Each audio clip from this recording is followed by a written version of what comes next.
শ্রীরামকৃষ্ণ জীবনে গিরিশচন্দ্র এক বিস্ময়কর অধ্যায়। তার জীবনে গিরিশ যেন একটা কষ্টি পাথর, যাতে ঘষে ঘষে বহুবার ঠাকুরের স্বরূপের রহস্য গিরিশ টেনে বার করেছেন।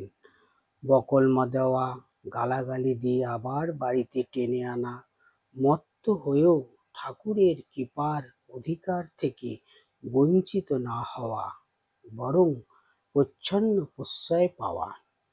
আর সবচেয়ে বড় দুটি ঘটনা শ্যামপুকুরে কালীপূজার দিন ও কাশীপুরে ১লা জানুয়ারির ঘটনা। শ্যামপুকুর বাটিতে ঠাকুর চিকিৎসার জন্য এসে ওঠেন ২রা অক্টোবর ১৮৮৫ সন্ধ্যার পর। এখানে ঠাকুরের কৃপা প্রবাহিনী অঝরে ঝরে পড়ে ভক্তদের উপর নির্বিচারে। বহু দুর্লভ মুহূর্তের সাক্ষী এই বাড়ি।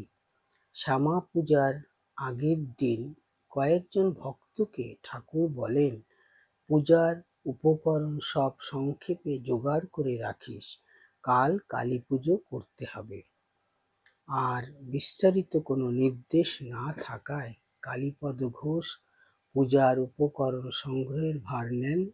সেদিনটি ছিল শুক্রবার, ৬ই নভেম্বর ১৮৮৫। মাস্টারকে সেদিন আবার বলেন, আজ কালী পূজা, কিছু পূজার আয়োজন করা ভালো, ওদের একবার বলে এসো। দিন শেষ হয়ে অমাবস্যার অন্ধকার নেমে আসে। ঘরে ঘরে দীপান্বিতার আলোকসজ্জা। ভক্ত কালীপদর উদ্যোগে শ্যামপুকুর বাটিও আলো দিয়ে সাজানো হয়। রাত্রি প্রায় ৭টা। ঠাকুর তার ঘরে বিছানায় বসে আছেন উত্তরাস্য হয়ে, শান্ত গম্ভীর, কিন্তু মুখে হাসির রেখা।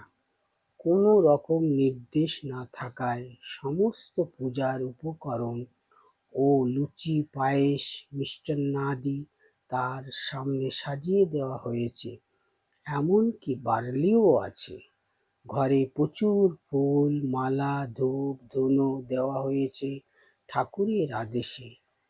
৩০ জন বা তার চেয়ে বেশি ভক্তের সমাবেশ। সবাই স্থির হয়ে ঠাকুরের অপূর্ব উপবিষ্ট ভাবঘন মূর্তি দেখছেন। হলঘরের একেবারে পশ্চিম প্রান্তে সবার পিছনে বসেছেন রামচন্দ্র দত্ত ও গিরিশ ঘোষ। ঠাকুর কিন্তু নিজেও পুজো করছেন না বা কাউকে কিছু বলছেন না, চুপ করে বসে আছেন। পিছনে বসা রামচন্দ্র দত্তের মনে হলো, পরমহংসদেবের উদ্দেশ্য কি? পূজার ব্যবস্থা করে এমনভাবে বসে আছেন কেন?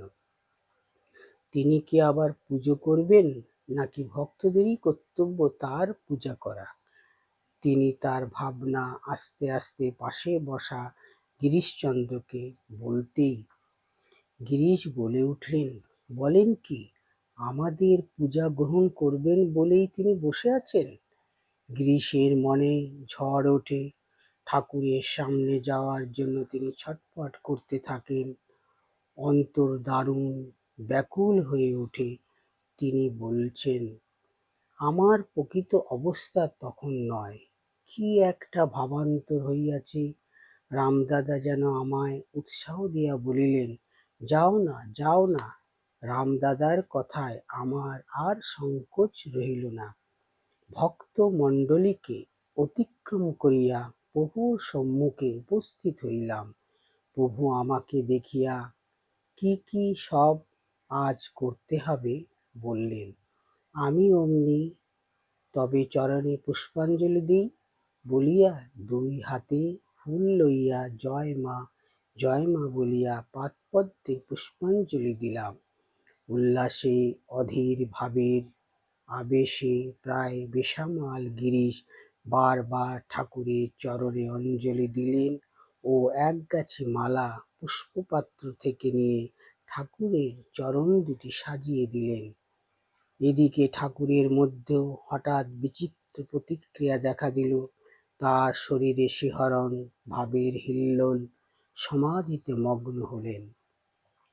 মুখমণ্ডল জ্যোতির্ময় দিব্য হাস্যে বিকশিত হয়ে উঠল, আর তিনি বরাভয় মুদ্রা ধারণ পূর্বক জগদম্বার আবেশে অপরূপ রূপ ধারণ করলেন।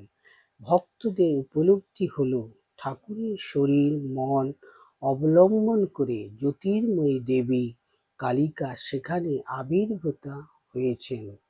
সমবেত ভক্তরা সকলেই উচ্ছ্বাসে ভাবাবেশে জয় জয় রবে গৃহ মুখরিত করে তুললেন ও নানাভাবে শ্রীরামকৃষ্ণ শরীরে দেবী মহাকালীকে পূজা করলেন।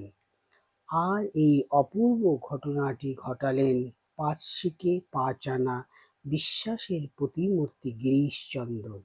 তার মাধ্যমে শ্রীরামকৃষ্ণ চরণে মাতৃজ্ঞানে পুষ্পাঞ্জলি ও পুষ্পমাল্য অর্পণে ভক্তগণ দেখলেন সামনে শ্রীরামকৃষ্ণ শরীরে জীবন্ত কালী প্রতিমা।